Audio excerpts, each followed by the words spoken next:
Selamat siang adik-adik, apakah suara saya bisa didengar?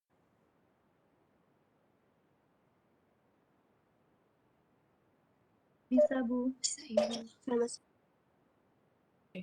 Kalau misalnya bisa, saya akan memulai kegiatan perkuliahan untuk pemantauan terapi obat pada pasien pediatri. Terima kasih sudah bersedia untuk memajukan kuliah. Jadi perkuliahan sama seperti kemarin ya adik-adik, kita akan mulai dulu dengan pemaparan materi. Kemudian nanti akan dilanjutkan untuk studi kasus yang akan dikerjakan pada oleh masing-masing kelompok. Kemudian selanjutnya baru pemaparan atau misalnya presentasi kasusnya. PPT-nya sudah bisa terlihat ya? Sudah terlihat. Oke, kok di saya hilang sebentar nih.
Oke, sudah terlihat.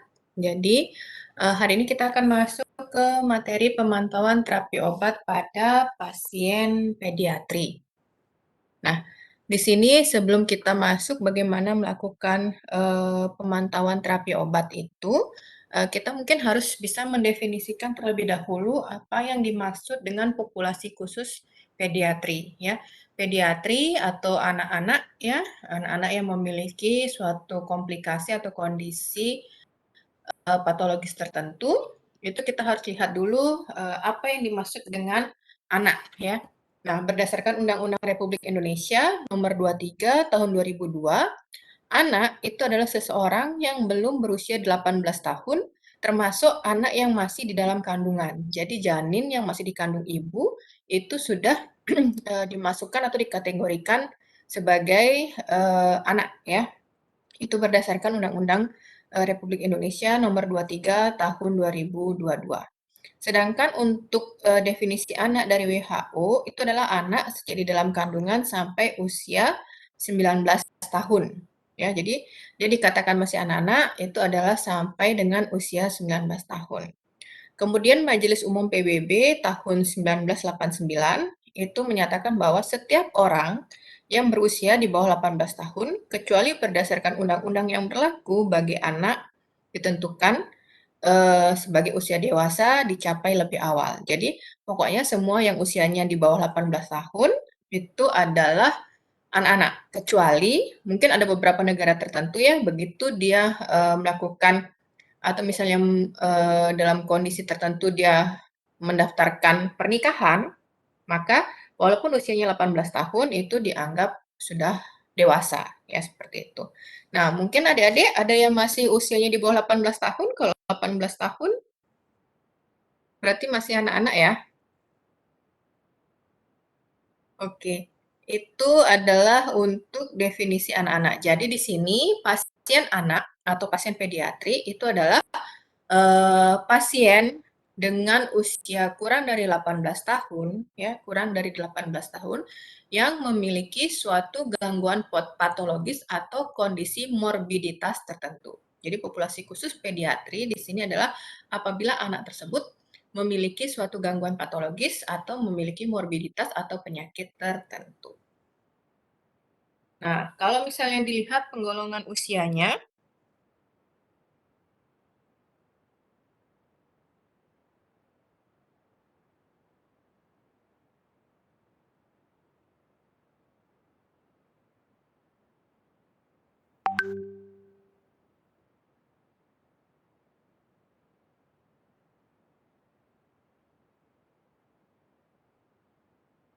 nah, kalau berdasarkan kategori usianya, itu adalah ada definisi neonatus. Neonatus itu adalah bayi baru lahir dari usia 1 sampai 28 hari. Kemudian ada definisi bayi, bayi itu adalah umur 1 sampai 12 bulan. Kemudian ada batita, batita itu usia 1 sampai 3 tahun, balita itu usia 1 sampai 5 tahun, anak itu usia 5 sampai 13 tahun, dan remaja 13 sampai 19 tahun. Ini biasanya digunakan untuk mengklasifikasikan atau melakukan pendekatan terhadap fungsi fisiologis dari seorang anak. Nah, adik-adik, sebagai seorang apoteker, ya, sebagai calon apoteker, adik-adik harus paham bahwa anak-anak itu bukan miniatur manusia dewasa. Jadi walaupun dia postur tubuhnya lebih kecil, tapi dia bukan miniatur atau misalnya orang dewasa dalam ukuran yang lebih kecil. Ya, kenapa seperti itu? Karena anak-anak di sini, ya, anak-anak itu masih dalam kondisi tumbuh kembang. Jadi masih ada perkembangan fungsi faal tubuhnya dari sejak dia baru lahir sampai dia mencapai kematangan, ya, usia 18 tahun. Jadi, dia dikatakan anak-anak apabila dia fungsi-fungsi dalam tubuhnya itu belum dikatakan mature. Ya, contohnya nih, anak-anak itu belum memiliki fungsi reproduksi yang sempurna. Jadi dia nanti akan selama masa dia dari neonatus sampai remaja, itu akan ada perkembangan hormonal. Kemudian fungsi faalnya, ya, fungsi organ-organ, sistem organ yang ada di dalam tubuh manusia, di dalam tubuh anak, itu juga masih mengalami tumbuh kembang sampai mencapai maksimal atau mencapai fungsi optimum adalah pada saat dia dikatakan mature atau dikatakan dewasa. Ya, jadinya kita tidak bisa seharusnya membuat atau misalnya membuat pendekatan, ya, penggunaan obat pada dewasa itu kita buat pendekatan misalnya kalau misalnya pasien dewasa itu boleh minum obat A, berarti anak-anak boleh juga minum obat A. Belum tentu. Karena indeks keamanan suatu obat pada pasien dewasa itu mungkin berbeda dengan indeks keamanan suatu obat apabila diberikan pada pasien anak-anak. Nah, di sini kenapa kita penting melakukan pemantauan terapi obat pada pasien anak?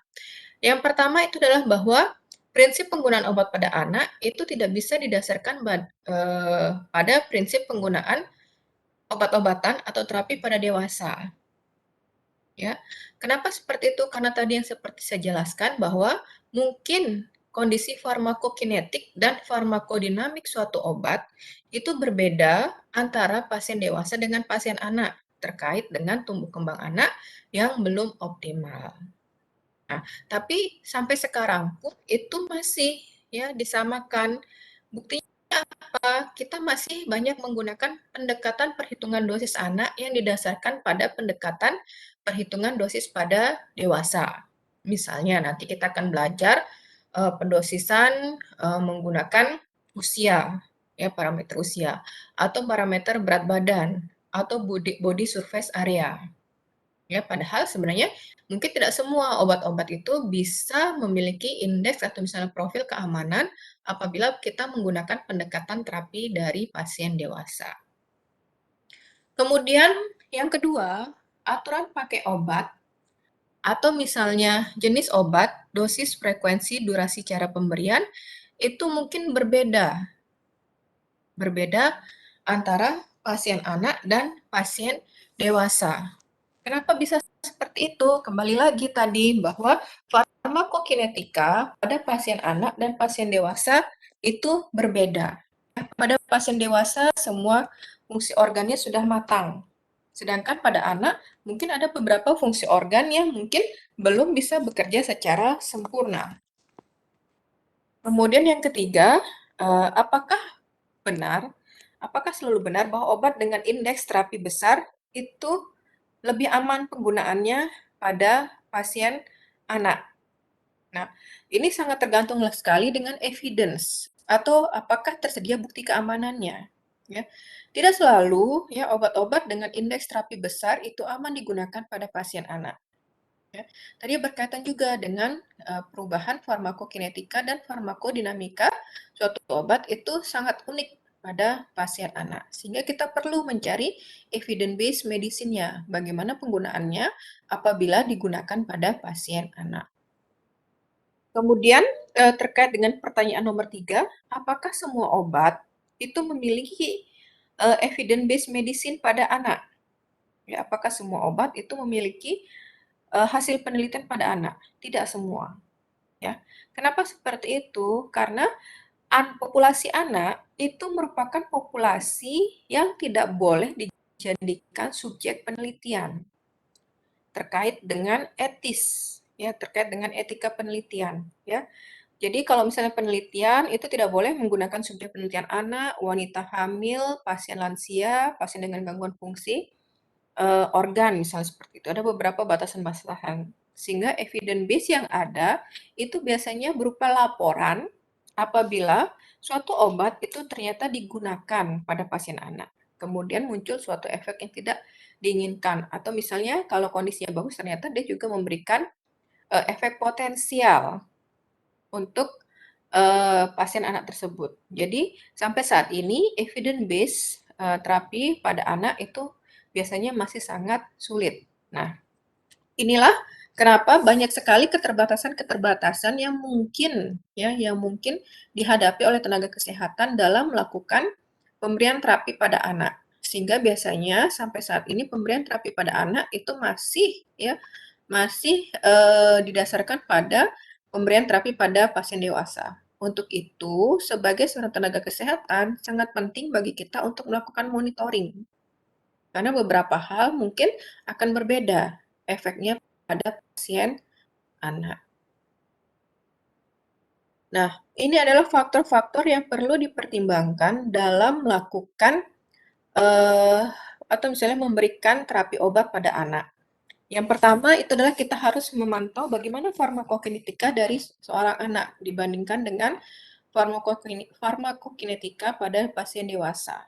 Ya, ini akan membantu kita mendapatkan pendekatan terapi untuk pasien anak tersebut.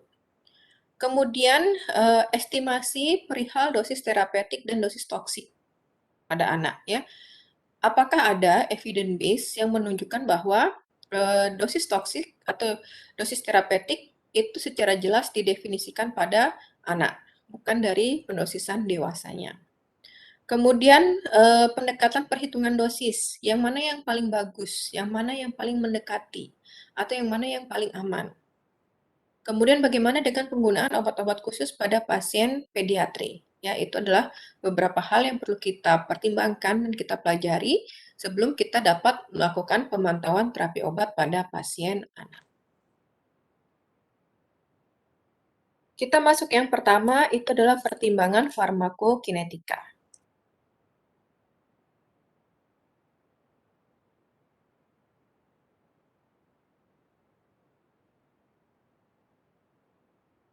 Yang diperhatikan dalam farmakokinetika itu ada 4 ya, absorpsi, distribusi, metabolisme, dan ekskresi. Bagian yang pertama itu adalah absorpsi. Jadi di absorpsi ini ada yang namanya koefisien absorpsi, ya. Koefisien absorpsi ini dipengaruhi oleh cara pemberian obat dan sifat fisiko-kimiawi dari obat, ya.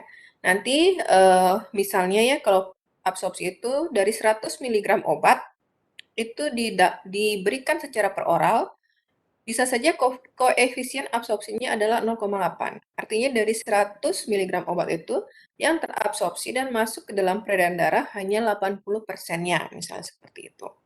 Nah, hal ini tadi ya dipengaruhi oleh cara pemberian. Jadi, kalau misalnya pemberiannya per oral, mungkin koefisien absorpsinya itu kurang dari 1, tapi kalau misalnya dia parenteral, misalnya dengan IV, koefisien absorpsinya bisa sampai dengan 1.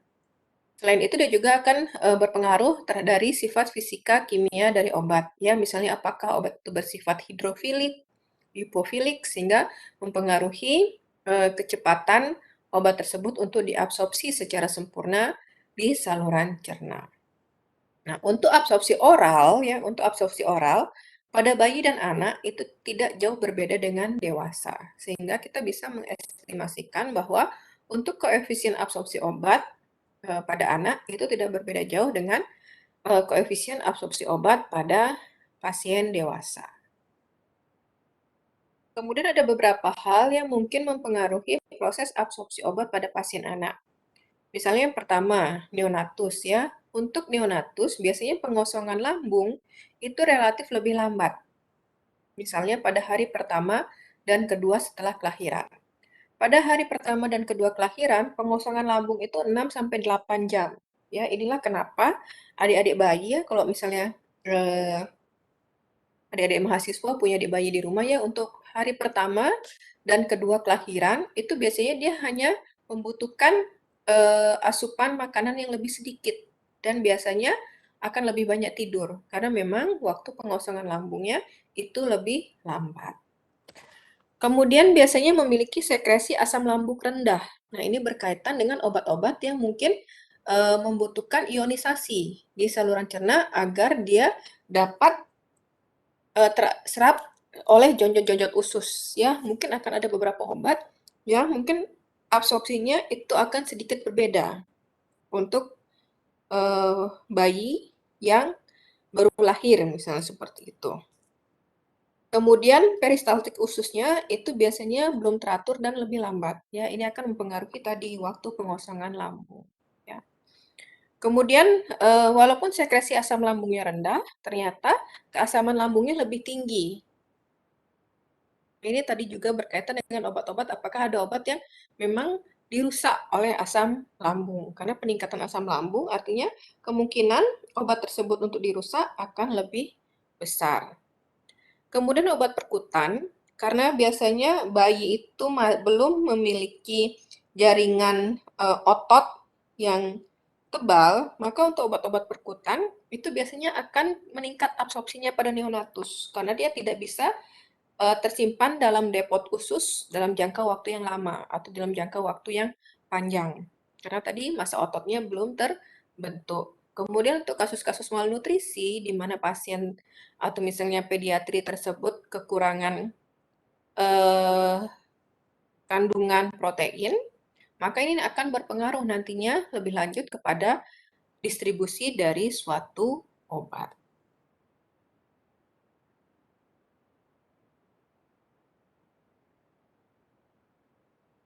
Kemudian yang kedua itu adalah distribusi, ya. Distribusi di sini faktor-faktor yang mempengaruhi distribusi obat di dalam tubuh itu misalnya adalah massa jaringan, ya, kayak tadi ya, untuk massa otot yang kecil, kemudian protein yang berkurang dan lain sebagainya, kandungan lemak, ya, kalau misalnya bayi itu biasanya memiliki eh, kandungan lemak yang lebih tinggi dibandingkan dewasa ya, kemudian jumlah aliran darah, permeabilitas membran, dan ikatan protein. Jadi mungkin akan ada sedikit perbedaan ya antara pasien dewasa dengan pasien anak karena mungkin komposisi tubuhnya itu ada perbedaan dari massa jaringan sampai dengan ikatan proteinnya. Kemudian hal-hal yang perlu kita perhatikan pada proses distribusi pada anak, itu yang pertama adalah bahwa barier darah otak pada bayi itu, terutama bayi yang baru lahir itu lebih permeabel. Jadi sangat mudah bagi obat itu untuk masuk ke sawar darah otak, ya. Dia akan lebih mudah obat-obat tersebut masuk ke sawar darah otak sehingga lebih mudah untuk berefek pada sistem saraf pusat.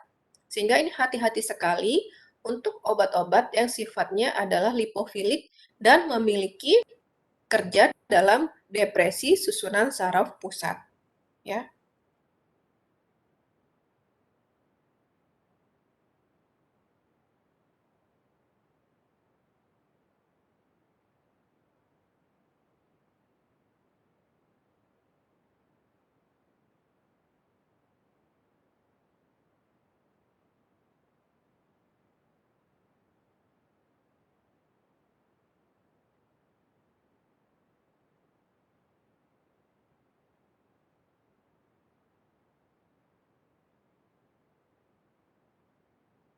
Kemudian, ikatan protein plasma, obat itu sangat kecil pada bayi baru lahir, neonatus ya, dan baru mencapai nilai normal pada umur 1 tahun. Sehingga nanti obat-obat yang memiliki ikatan obat protein yang tinggi, kemudian apabila nanti ada obat lain yang memiliki ikatan obat protein yang afinitasnya jauh lebih besar, itu harus hati-hati penggunaannya. Karena bisa saja nanti jumlah obat bebas yang beredar di dalam darah pediatri itu jauh lebih besar karena adanya interaksi ya. Jadi dia saling apa namanya? Bersaing untuk berikatan dengan proteinnya.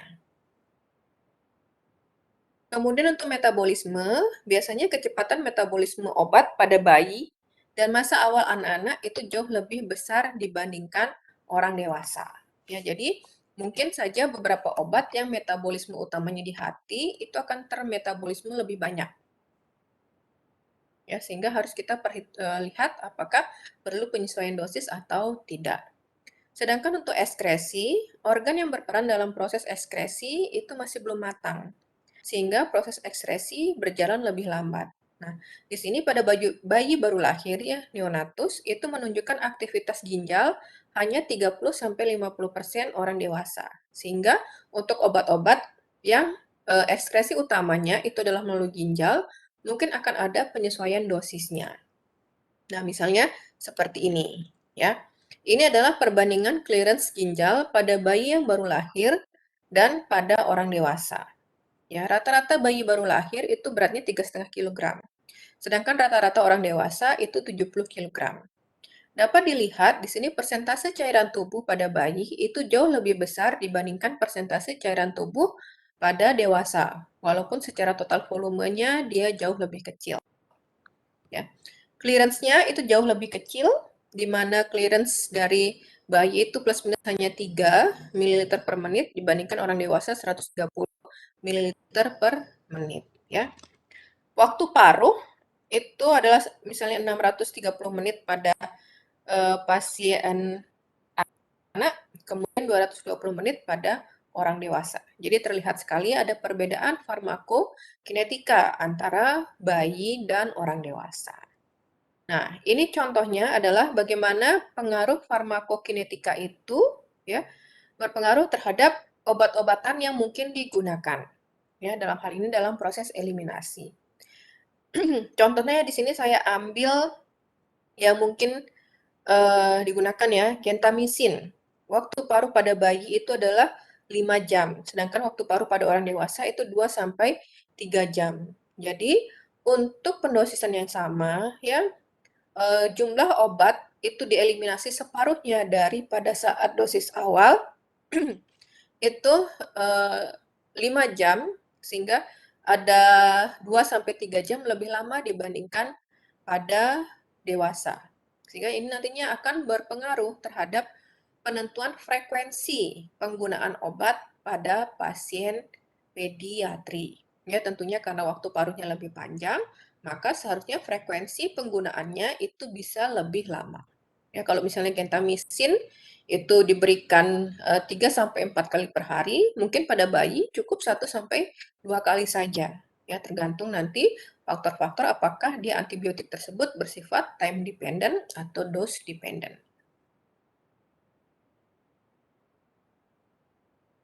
Kemudian yang kedua, itu adalah pertimbangan efek terapeutik dan efek toksik dari obat, ya. Penggunaan obat pada anak itu kita harus melihat yang pertama rasio manfaat risikonya. Pastikan manfaat pemberian obat itu jauh lebih besar dibandingkan risiko yang mungkin muncul. Kemudian variasi respon itu kita bisa melihat dari evidence-based medicine, ya. Apakah dia memberikan respon terapeutik atau sampai respon toksik pada dosis berapa? Ya, jadi apakah respon itu dipengaruhi oleh meningkatnya dosis? Ya, misalnya respon toksik itu akan makin parah pada dosis yang tinggi, kemudian untuk dosis yang lebih rendah, maka efek toksiknya mungkin tidak terlihat. Itu harus dilihat dari evidence base ya, berdasarkan pustaka. Kemudian untuk obat-obat dengan indeks terapi yang sempit, ya, jadi narrow therapeutic margin, margin antara dosis lazim dengan dosis toksik itu sempit atau kecil, itu sebaiknya dihindari penggunaannya pada pasien anak. Karena resiko untuk mengalami toksisitas itu jauh lebih besar. Ya. Kemudian pastikan penyakit pada anak dengan terapi obat itu apakah dapat mengganggu tumbuh kembang dari anak. Ya, jangan sampai kita memilihkan obat untuk terapi suatu penyakit, itu malah akan mempengaruhi tumbuh kembang dari anak tersebut, ya. Misalnya menggunakan antibiotik yang ternyata dapat mempengaruhi sumsum tulang dari anak, ya. Jadi nanti akan banyak komplikasinya, itu sebaiknya dihindari. Kemudian selanjutnya itu adalah perhitungan dosis. Adik-adik, seperti yang saya sampaikan tadi di depan bahwa Eee, perhitungan dosis, ya, perhitungan dosis itu sebenarnya merupakan suatu pendekatan yang hanya digunakan apabila kita tidak menemukan evidence base perihal bagaimana pendosisan suatu obat pada pasien anak.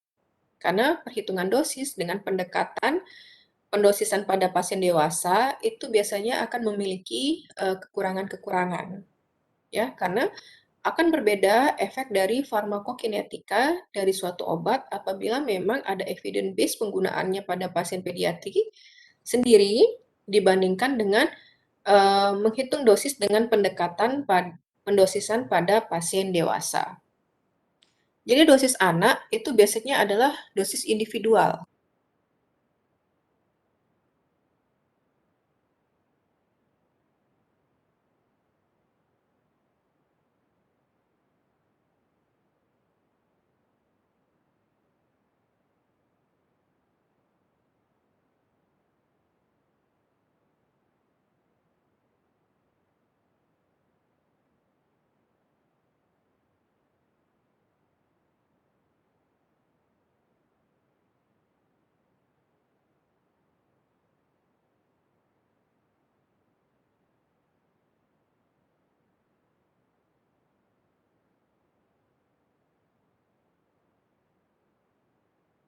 Nah, acuannya di sini adalah hasil penelitian atau buku panduan ya. Sedapat mungkin nanti adik-adik kalau misalnya memang berpraktek dengan dokter spesialis anak ya, berpraktek dengan dokter spesialis anak, sebaiknya sih memiliki buku panduan yang khusus ada pendosisan atau misalnya pemilihan terapi obat untuk pasien anak. Ya, contohnya misalnya literaturnya di sini adalah Drug Information Handbook for Pediatry. Ya, Drug Information Handbook for Pediatry ini dia memang suatu kumpulan pustaka ya yang secara khusus itu adalah membahas penggunaan obat-obat pada pasien anak. Termasuk di dalamnya adalah penggunaan pemilihan obat-obat yang memang boleh digunakan untuk pasien anak, termasuk bagaimana pendosisannya. Nah, adik-adik apabila ternyata, dari literatur atau misalnya studi pustaka itu kita tidak menemukan pendosisan khusus pada pasien anak, maka Untuk perhitungan dosis pada anak, kita masih bisa ya, dalam kondisi yang memang tidak ada pustaka atau literatur yang memberikan informasi, itu kita bisa melakukan perhitungan dosis anak dengan pendekatan menggunakan miligram per berat badan sampai dengan miligram per surface area dari tubuh anak. Ya, kita gunakan pendekatan itu untuk mengkonversikan pendosisan pada dewasa untuk dapat digunakan oleh pasien anak. Ya. Nah, perhitungan dosis itu dapat dilakukan dengan menggunakan umur anak, kemudian berat badan anak, kemudian luas permukaan tubuh. Ya, kita akan lihat satu per satu.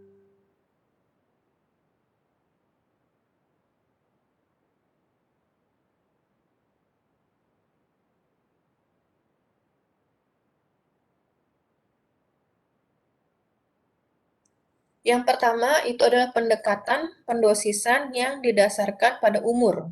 Ya, pendekatan pendosisan yang didasarkan pada umur. Biasanya kita menggunakan formula Young.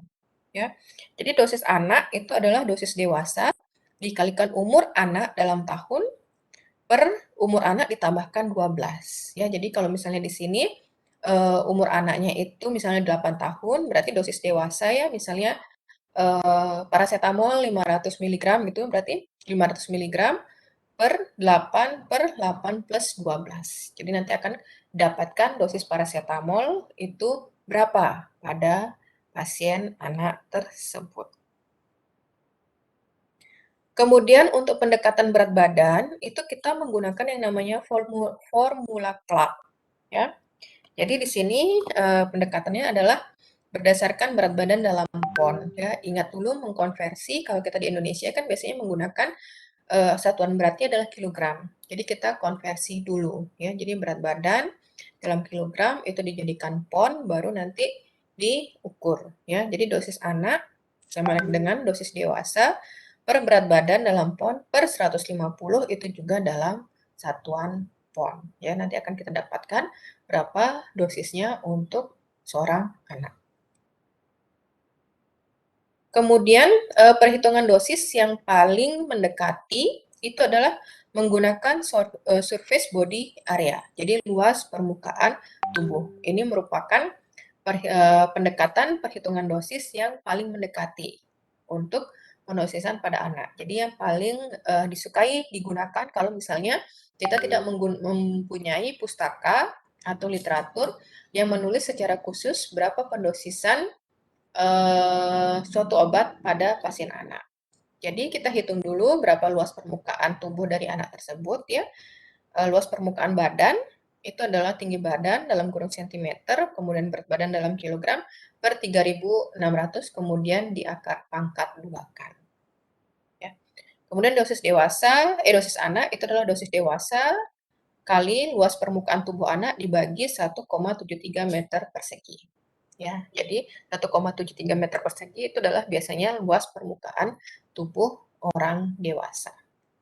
Jadi ini biasanya digunakan karena dia selain menggunakan berat badan juga menggunakan tinggi badan. Jadi ada dua parameter yang mungkin digunakan sebagai pendekatan untuk penyesuaian dosis obat pada anak. Nah, ini adik-adik bisa dilihat ya, ini adalah kurva pertumbuhan anak yang mengkorelasikan antara usia, berat badan, dan body surface area. Ya, jadi di sini dia akan melihat lajur pertumbuhan normal dari seorang anak. Ya, jadi ini akan menjadi perhatian kita kalau misalnya laju pertumbuhan normal pada anak itu tidak terjadi, maka mungkin kita harus melakukan perhatian khusus ya.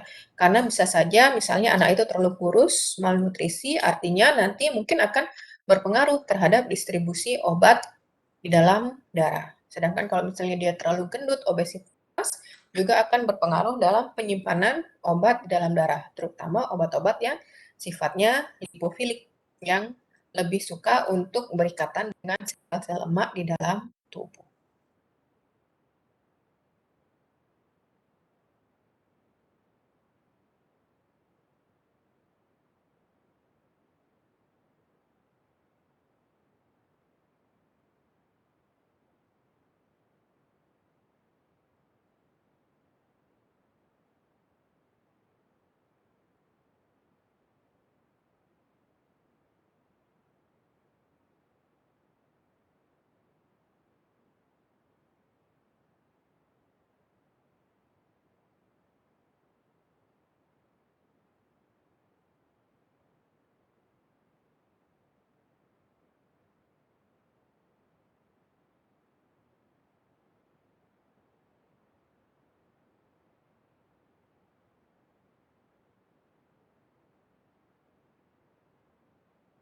Kemudian kita akan masuk ke penggunaan obat pada anak ya. Penggunaan obat pada anak apa saja misalnya obat-obat yang harus diperhatikan penggunaannya pada pasien anak.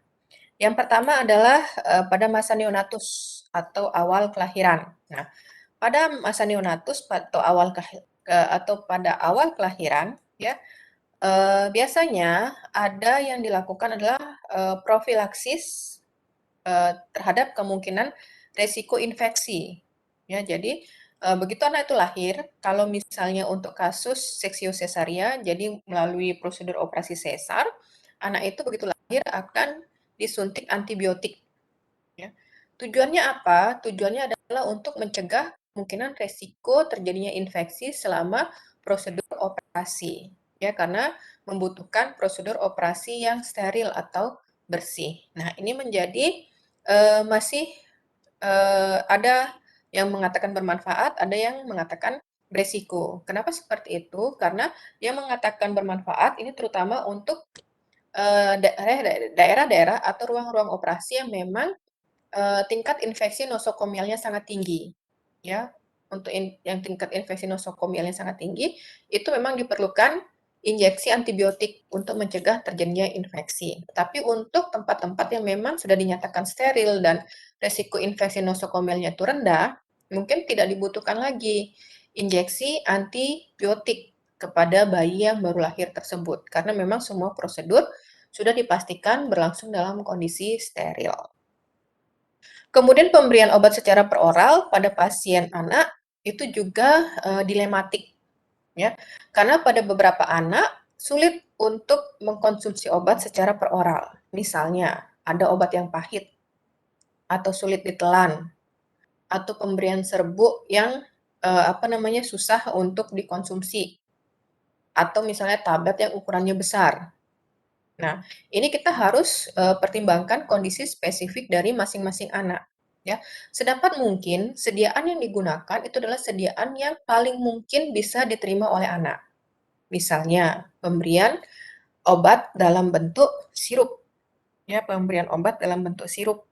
Ya, sekarang banyak sekali obat-obat sudah disediakan dalam bentuk sirup dengan rasa yang manis sehingga lebih mudah dikonsumsi oleh pasien anak. Kemudian kita juga harus perhatikan bahwa ada obat-obat yang menggeser ikatan bilirubin pada protein plasma. Tadi saya sudah paparkan bahwa untuk anak ya, ikatan obat proteinnya itu biasanya lebih lemah. Sehingga untuk obat-obatan yang memiliki ikatan protein itu lebih besar, dia akan lebih mudah menggeser obat lain yang berikatan. Ya. Contohnya di sini sulfonamid, diaksosid, novobiosin, dan analog vitamin K itu lebih mudah digeser, ya sehingga dia lebih banyak dalam bentuk obat bebas. Nah, obat-obat ini ternyata dapat menyebabkan pergeseran ikatan albumin dengan protein plasma, sehingga akan lebih banyak albumin bebas di dalam tubuh. Bilirubin bebas di dalam tubuh. Ya, jadi akan lebih banyak bilirubin bebas di dalam tubuh. Apa akibatnya kalau misalnya bilirubin bebas di dalam tubuh itu jumlahnya lebih banyak atau lebih besar? Maka bisa terjadi yang namanya kernicterus atau icterus ya. Atau sering kalau orang awam itu menyebutnya sebagai penyakit kuning. Ya, bilirubin itu nanti kalau dia beredar secara bebas di dalam peredaran darah itu akan menyebabkan penyakit kuning. Ya, ini harus dihindari karena nanti dapat membahayakan bagi anak tersebut. Kemudian penggunaan kloramfenikol itu ternyata dapat memicu yang namanya Gray Baby Syndrome. Ya, Gray Baby Syndrome ini adalah akumulasi berlebihan dari kloramfenikol yang disebabkan karena ekskresinya belum adekuat. Ya, karena terjadi akumulasi sehingga memicu efek toksik dari kloramfenikolnya. Kemudian pada neonatus kita lanjut ke periode masa kanak-kanak dan prasekolah dari umur 1 sampai 10 tahun.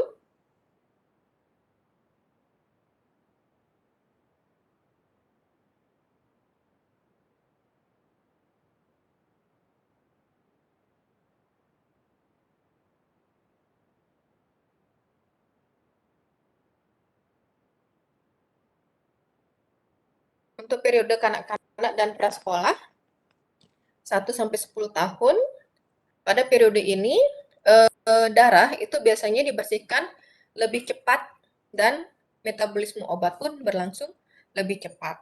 Nah, karena metabolismenya berlangsung lebih cepat, biasanya waktu paruh obat itu akan menjadi lebih pendek. Ya. Kemudian untuk pemberian obat-obat yang metabolismenya dengan cara oksidasi dan hidroksilasi, contohnya phenytoin, kemudian phenobarbital dan theophylline, itu biasanya memerlukan dosis terapeutik yang relatif lebih besar dibandingkan dosis dewasa, ya, karena tadi proses metabolismenya lebih besar, sehingga untuk mendapatkan efek terapeutik yang sama, maka harus dilakukan penyesuaian dosis. Dalam hal ini adalah dengan pemberian dosis yang lebih besar dibandingkan dari dosis dewasa. Kemudian pada masa remaja itu sangat banyak sekali pengaruh lingkungan sosial, ya. Pengaruh lingkungan sosial di sini misalnya ya, untuk lingkungan-lingkungan tertentu yang memang tidak sehat bisa terjadi penyalahgunaan obat, ya. Jadi untuk remaja itu biasanya yang diwaspadai adalah kemungkinan penyalahgunaan obat. Sehingga sebaiknya kalau misalnya kita melakukan presepan atau misalnya memberikan presepan pada pasien remaja, itu dipilihkan obat-obatan yang tidak memiliki efek adiktif. Tidak memiliki efek adiktif. Sehingga risiko obat tersebut untuk disalahgunakan selanjutnya itu jauh lebih besar, lebih kecil. Ya, jadi kalau misalnya remaja tersebut mengetahui bahwa suatu obat itu memiliki suatu efek adiktif tertentu, memberikan suatu perasaan-perasaan tertentu, bisa saja selanjutnya, oh kemarin dapat obat ini, kemudian saya kok merasa tenang, merasa happy, coba lagi dah, misalnya kayak gitu. Itu bisa terjadi penyalahgunaan untuk kondisi-kondisi yang memang ada secara khusus, ya. Kemudian pada masa remaja itu biasanya juga terjadi perubahan hormonal, ya, perubahan hormonal di mana perubahan hormonal ini akan sangat berpengaruh terhadap farmakodinamika dari suatu obat. Ya, ada hormon-hormon tertentu yang mungkin berinteraksi secara farmakodinamik dengan obat-obat yang mungkin diterima oleh pasien dalam uh, waktu atau misalnya kurun waktu dia beranjak remaja. Nah, ini adalah beberapa obat yang perlu dilakukan pemantauan dalam penggunaannya pada pasien anak-anak. Jadi obat-obat ini bisa dikontraindikasikan atau pemberiannya dengan peringatan atau ketentuan khusus. Ya, misalnya kalau dikontraindikasikan artinya dia tidak boleh sama sekali untuk digunakan. Kemudian untuk peringatan atau ketentuan khusus itu biasanya boleh digunakan tapi dilakukan monitoring yang ketat. Ya. Contohnya biasanya adalah kortikosteroid topikal. Kortikosteroid topikal ini sangat sering digunakan untuk pasien bayi dan anak-anak. Apabila bayi dan anak-anak itu memiliki gangguan kulit ya, ruam dan lain sebagainya itu sering digunakan. Nah, ini harus dihindari penggunaannya secara rutin pada bayi dan anak-anak karena dapat menyebabkan iritasi kulit dan gangguan pertumbuhan apabila obat tersebut diberikan secara sistemik. Kemudian antibiotika ya, karena pada pasien anak atau misalnya pasien pediatri itu sangat sering mengalami ISPA, infeksi saluran pernafasan akut ya, batuk, pilek, demam dan lain sebagainya, yang sebagian besar sebenarnya itu disebabkan karena virus, bukan karena bakteri. Nah, untuk kasus influenza ya, untuk kasus flu itu tidak membutuhkan antibiotika. Ya. Begitu pula dengan kasus diare, ya, kasus diare yang diarenya adalah non spesifik yang bukan karena bakteri atau misalnya mikroba tertentu, itu juga tidak membutuhkan antibiotika. Karena kalau misalnya diberikan dapat memicu kejadian resistensi. Kemudian dari golongan antibiotika juga sama, tapi dengan perhatian khusus adalah tetrasiklin, ya. Tetrasiklin ini sangat tidak dianjurkan pada anak dan juga pada ibu hamil, ya. Karena pemberiannya pada anak atau ibu hamil itu dapat menyebabkan kerusakan pada gigi dan menghambat pertumbuhan tulang, ya. Pemberian tetrasiklin pada anak itu akan menyebabkan gangguan pertumbuhan tulang, kemudian nanti giginya itu secara spesifik ya kelihatan banget, dia akan berwarna kuning kecoklatan. Kemudian kloramfenikol, tadi sudah disampaikan bahwa kloramfenikol ini merupakan obat yang ikatan obat proteinnya sangat tinggi sehingga dia mudah terdeposit atau misalnya mudah terakumulasi di dalam tubuh ya. Kemudian dia eliminasinya sangat lambat sehingga mudah sekali untuk menyebabkan efek toksik, di mana efek toksiknya itu adalah Gray Baby Syndrome. Kemudian sulfonamida itu dapat mengusir ikatan dari protein dengan bilirubin sehingga menyebabkan kuning pada bayi atau sering disebut sebagai kernicterus. Obat anti mual muntah itu tidak dianjurkan karena ada resiko ekstrapiramidal pada penggunaannya pada anak ya yang sangat memiliki resiko. Tapi kalau misalnya memang mual muntahnya itu tidak bisa diatasi, maka baru bisa dipilihkan obat yang mungkin potensi efek sampingnya yang paling kecil untuk pasien yang mual muntah yang berat pada anak. Kemudian aspirin itu juga harus dihindari karena nanti dia memiliki resiko yang namanya iritasi lambung dan Rey Baby Syndrome. Ya, mungkin itu adalah obat-obat contoh dari obat-obat yang perlu diwaspadai penggunaannya pada pasien anak-anak. Mungkin sampai sini sebelum saya lanjutkan perihal perhatian penggunaan obat pada anak, apakah ada yang ingin ditanyakan atau ada yang kurang jelas, saya persilahkan.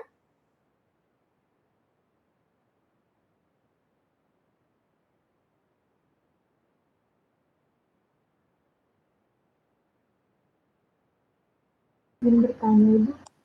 Iya. Baik, terima kasih atas kesempatannya. Jadi, saya Lumas, Tim 97 ingin bertanya, Bu.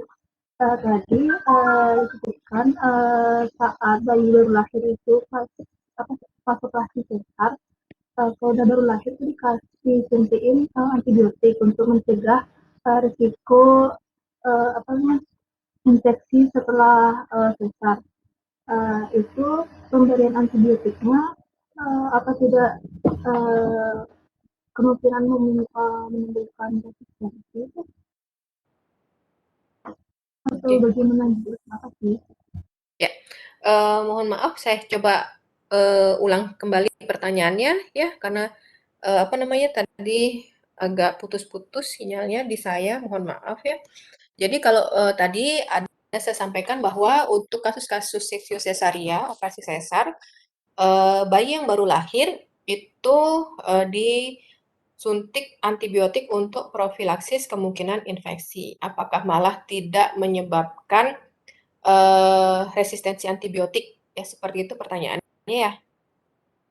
Iya, Bu. Oke. Nah, ini kembali seperti yang saya sampaikan tadi, mohon maaf sebentar.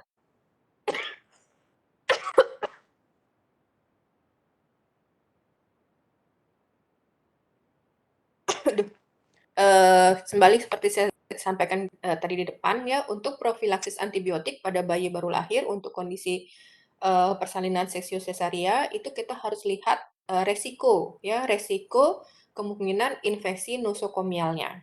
Yang dikhawatirkan adalah kemungkinan resiko infeksi nosokomial pada prosedur yang mungkin tidak bisa dipastikan berjalan 100% steril. Misalnya nih, yang memiliki resiko infeksi nosokomial yang tinggi adalah pecah ketuban dini. Ya, ada kasus yang misalnya ibu itu dia pecah ketuban dulu, padahal pembukaan dari leher rahimnya belum sempurna. Ya, sudah ditunggu berapa lama, ternyata masih tidak bisa melakukan tidak bisa menjalankan prosedur persalinan secara normal. Akhirnya diputuskan untuk seksio sesaria. Nah, begitu dia pecah ketuban, itu ada kemungkinan bakteri-bakteri yang ada di dalam permukaan tubuh itu masuk.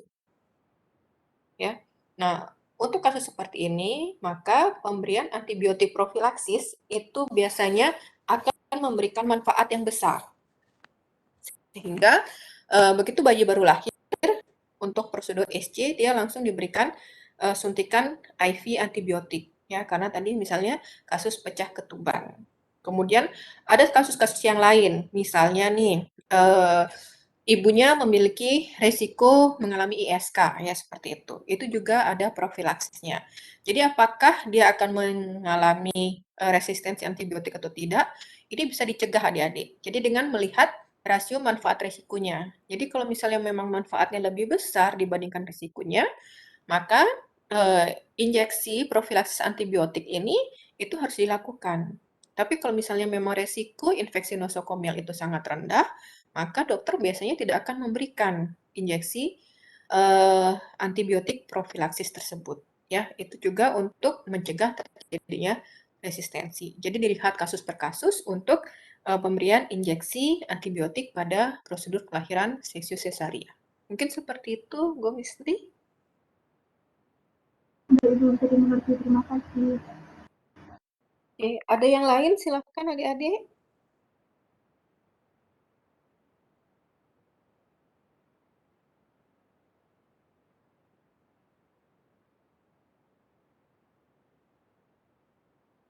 Oke, kalau misalnya tidak ada, saya akan lanjutkan ke perihal pemantauan penggunaan obat Jadi di sini perhatian penggunaan obat pada anak, kita harus melihat dulu ya, melihat dulu terapi obat apa yang perlu diberikan. Ya, dari terapi obat yang perlu diberikan itu, apakah dia untuk infeksi berulang, penggunaan obat pada penyakit kronik, kemudian apakah cara penggunaan obatnya, baik sediaan maupun jumlahnya itu sudah sesuai, dan bagaimana obat tersebut disimpan. Ya, nah, yang pertama yang harus kita lihat itu adalah jenis penyakitnya. Nah, apa yang kita lakukan dalam pemantauan terapi obat pada anak dari sisi jenis penyakit, kita harus memastikan apakah benar obat tersebut penyakit tersebut membutuhkan terapi obat. Ya, dalam hal ini kita harus melakukan pemantauan terhadap ketepatan indikasi pemberian suatu obat. Nah, di sini misalnya ada penyakit-penyakit yang ternyata sifatnya adalah self-limiting disease. Ya, penyakit yang dapat sembuh dengan sendirinya. Contohnya, diare non-spesifik. Ya, diare non-spesifik itu bisa disebabkan karena ada perubahan pola makan, kemudian reaksi alergi atau hipersensitivitas terhadap makanan tertentu yang biasanya sering terjadi pada bayi. Nah, untuk penyakit-penyakit yang sifatnya adalah self-limiting disease, itu kita tidak perlu memberikan antibiotik misalnya. Tapi yang kita berikan itu adalah terapi suportif. Ya. Karena diare, maka wajib kita berikan pengganti cairan. Ya. ORS, Oral Rehydration Solution. Jadi dibandingkan kita memberikan antibiotik, lebih baik untuk diare-diare non-spesifik, itu kita berikan ORS, Oral Rehydration Solution. Ya. Kemudian untuk infeksi virus, ya adik-adik nanti mungkin kalau sudah memiliki anak ya akan tahu. Dalam jangka waktu setahun itu anak-anak itu bisa mengalami flu, batuk pilek itu bisa sampai 4-5 kali.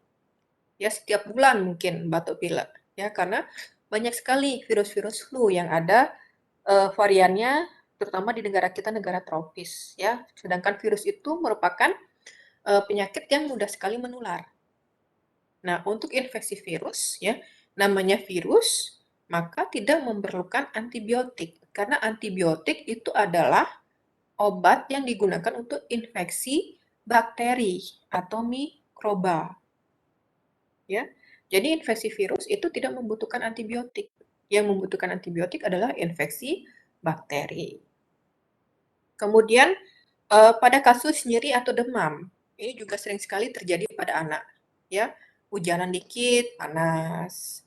Kemudian tumbuh gigi, panas. Nah, ini kita harus bisa mengedukasi ya pemberian analgetik atau antipiretik pada anak, ya, misalnya paracetamol, karena yang paling aman biasanya untuk analgetik antipiretik pada pasien anak itu adalah paracetamol. Cukup diberikan Prorenata. Ada yang masih ingat apa arti dari PRN atau Prorenata? Ada yang sudah belajar di farmasetika?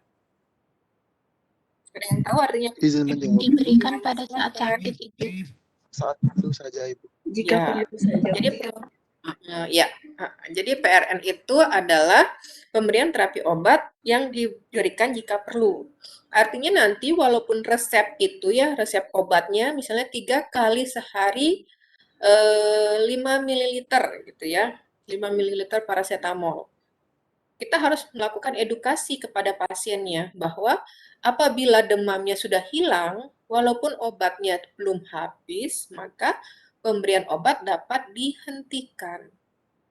Ya, jadi nggak harus kalau misalnya obat-obat yang untuk simptomatik itu diberikan sampai habis. Ya, itu harus diinformasikan kepada pasiennya. Ya, harus dengan prorenata jika perlu saja, jika demam saja, atau misalnya pada saat pasiennya mengalami nyeri saja. Kemudian jangka waktu pemberian obat, ya dalam hal ini adalah durasi pengobatan. Ya, ada yang namanya terapi akut, ada yang terapi kronis. Ya, terapi akut misalnya kayak tadi pemberian analgetik atau antipiretik pada saat pasien itu mengalami nyeri atau demam. Jadi hanya diberikan pada saat kambuh atau sampai penyebabnya hilang. Contoh terapi yang banyak diberikan untuk pasien anak-anak yang memang terapinya akut itu biasanya adalah terapi asma. Ya, dia hanya menggunakan obat asma, misalnya nebulizer atau misalnya inhaler, itu hanya pada serangan akut saja. Begitu dia serangannya hilang, kondisinya membaik, maka penggunaan obatnya dapat dihentikan. Nah, untuk terapi-terapi kronis yang memang jangka waktu panjang ya, contohnya DM tipe 1, ya adik-adik diabetes mellitus tipe 1 atau sering disebut sebagai juvenile diabetes mellitus. Ini merupakan jenis diabetes mellitus yang bisa menyerang pasien anak-anak ya, mulai dari usia berapapun untuk DM tipe 1 itu bisa terjadi. Kalau pasien DM tipe 1 itu dia tidak bisa mendapatkan yang namanya antidiabetik oral.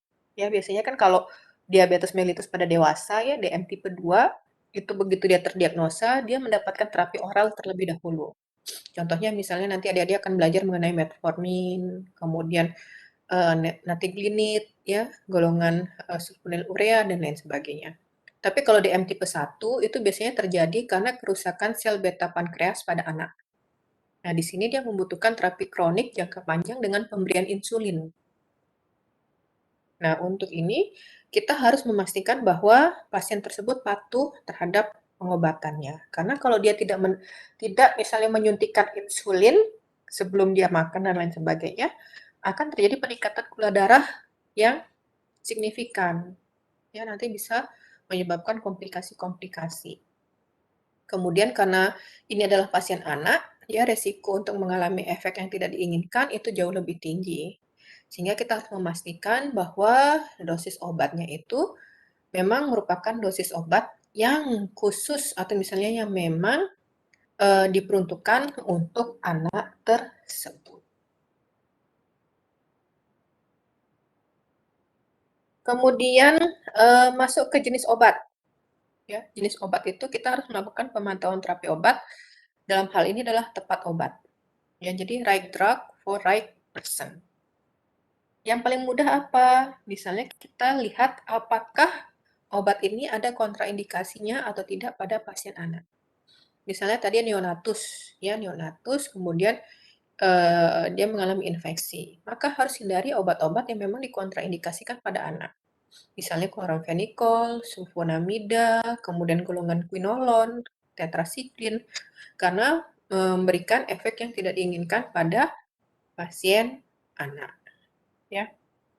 Kemudian biasanya kita melihat terapi obat itu kita harus memilihkan first line terapi.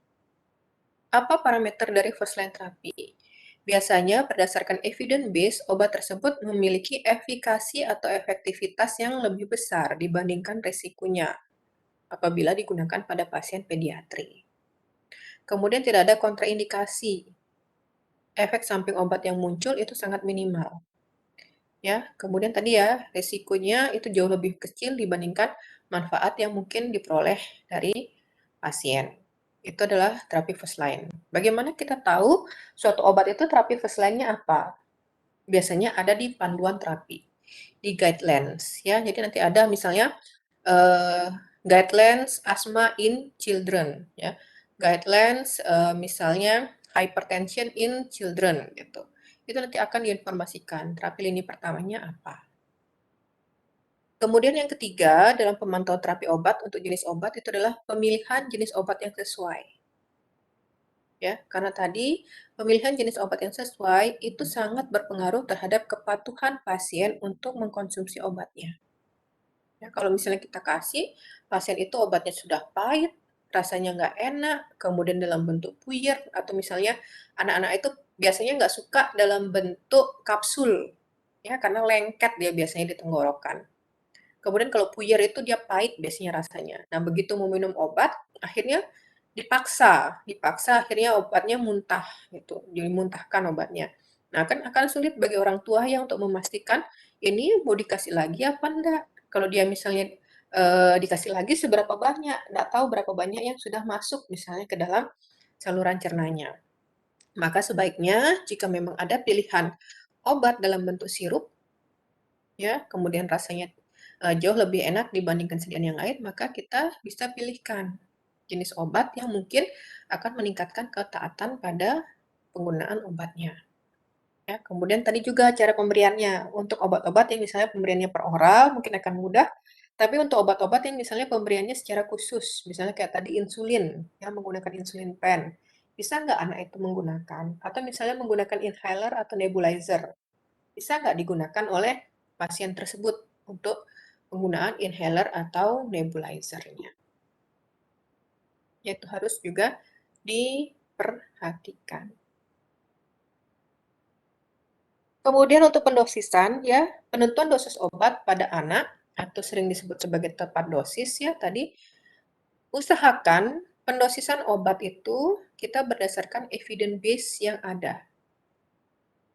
Ya, kemudian apabila memang tidak ada evidence base, kita bisa mempertimbangkan pendekatan dengan usia, berat badan, atau body surface area.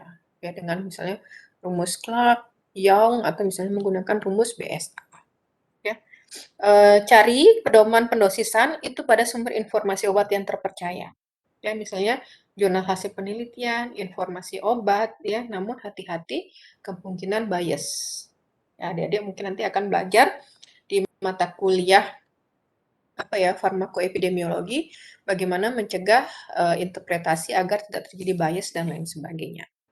Nah, apabila tidak ada sumber informasi perihal pendosisan suatu obat pada pasien anak, maka seperti tadi yang saya sampaikan, itu kita bisa melakukan pendekatan perhitungan dosis dengan memperhatikan atau misalnya mempertimbangkan usia, berat badan atau body surface area dari anak tersebut. Ya, kita melakukan pendekatan perhitungan dosis berdasarkan dosis lazim yang digunakan pada pasien dewasa.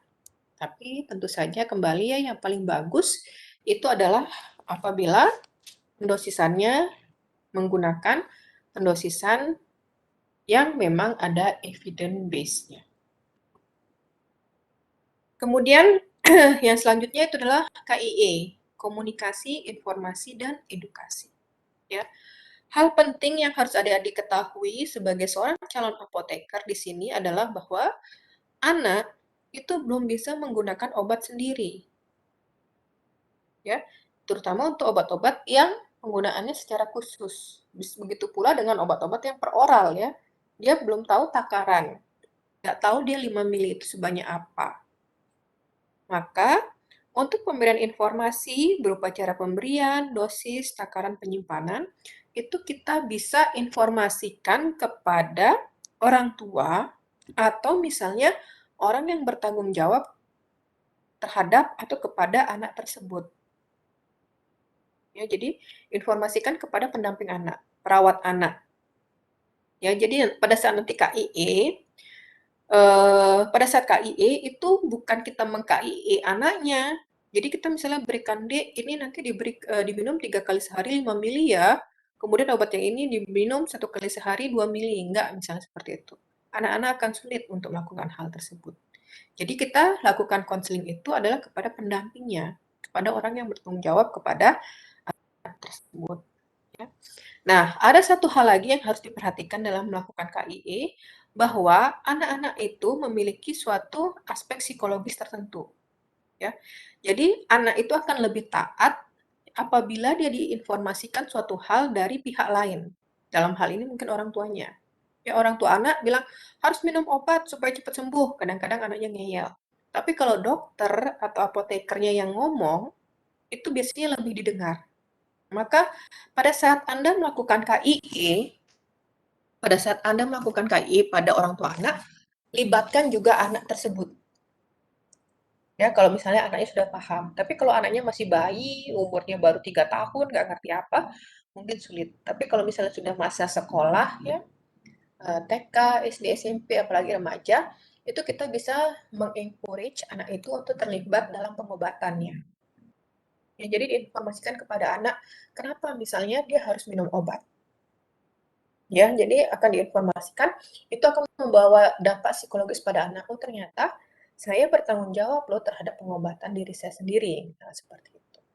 Ya, itu berdasarkan apa namanya?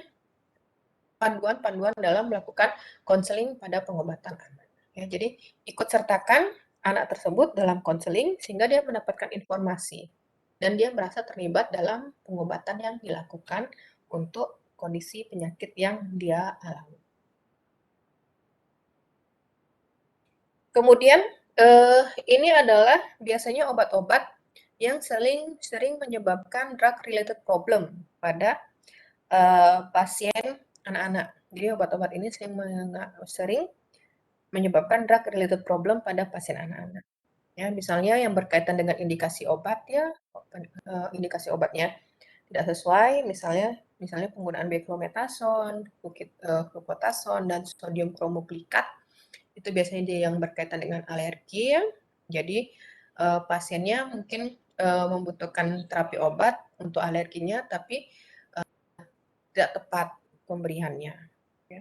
Kemudian prongrak yang sering terjadi adalah flucloxacillin dan salbutamol. Ya. Karena biasanya dia bisa menyebabkan terjadinya ADR pada pasien anak. Kemudian kalau dalam hal pendosisan biasanya insulin, ya, insulin netral, insulin isopen, phenobarbital, sodium valproat, ya, dosis yang netral lebih kecil. Kemudian too much aminofilin, theophylline, ini adalah obat-obat yang indeks terapinya sempit ya, dia memiliki indeks terapi sempit dan sering sekali kesalahan dalam pendosisan itu memicu terjadinya reaksi toksisitas sehingga harus hati-hati sekali digunakan. Kemudian sering menyebabkan ADR pada anak, misalnya flucloxacillin, lamotrigin, triamcinolone. Kemudian triple antigen ini untuk terapi penyakit autoimun ya. Kemudian interaksi obat eritromisin itu karena dia banyak menyebabkan interaksi obat pada tahap metabolisme, itu harus hati-hati digunakan. Kemudian ketidaktaatan dari pasien, ya ada beclometasone, budesonide, flucloxacillin, fluticasone, insulin netral, insulin isopen, salmeterol, sodium kromoglikat, itu seringkali penggunaannya dalam jangka waktu yang panjang. Kalau misalnya pasiennya merasa bosan sehingga akhirnya di tengah jalan menghentikan terapi obat tersebut. Kemudian yang sampai menyebabkan keracunan itu misalnya klonidin, diazepam, kemudian oxazepam, paracetamol, propanolol, kemudian theophylline. Ini adalah laporan dari ADR yang sering terjadi pada anak. Dalam hal ini adalah di USA ya. Kalau di Indonesia secara nasional itu belum ada laporannya. Ya mungkin nanti adik-adik yang berminat untuk skripsinya perihal kira-kira apa sih DRP yang sering terjadi pada pasien anak ya. Nah, mungkin itu saja yang bisa saya sampaikan perihal paparan materi untuk pemantauan terapi obat pada anak. Sebelum kita masuk ke studi kasus, apakah ada yang ingin ditanyakan atau ada yang ingin disampaikan? Saya persilahkan.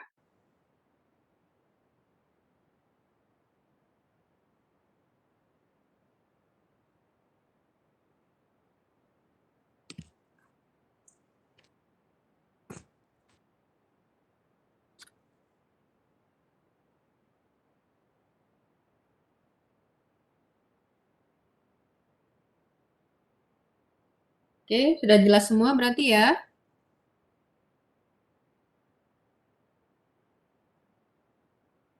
Iya, Ibu. Kalau sudah jelas semua, kita akan masuk ke studi kasus. Jadi, studi kasus ini kira-kira akan dikerjakan selama kurang lebih 30 menit secara berkelompok ya. Jadi, kasusnya ini mudah sekali.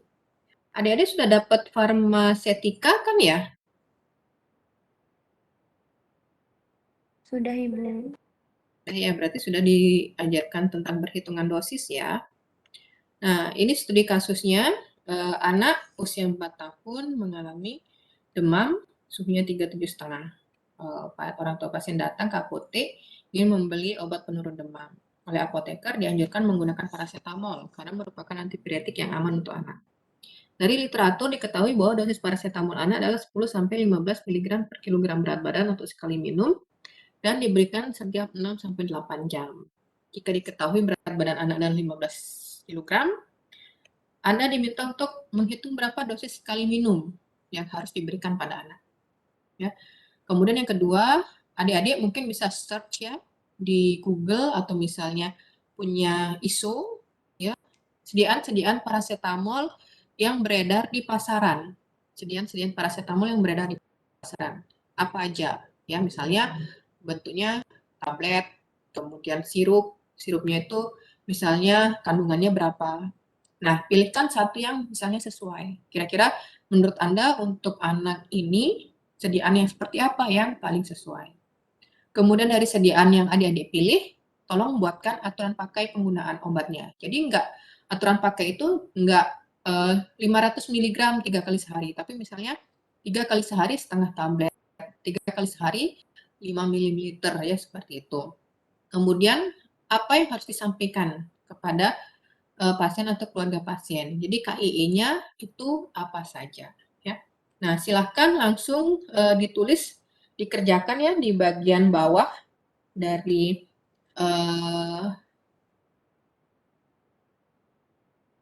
kasus ini di dalam bentuk Word, kemudian jangan lupa untuk menuliskan nama anggota kelompok.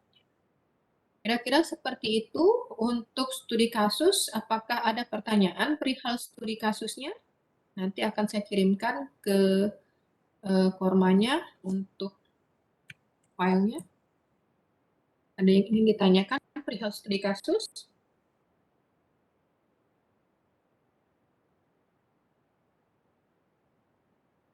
Tidak, Ibu. Kalau misalnya tidak, saya sebenarnya akan kirim dulu untuk kasusnya.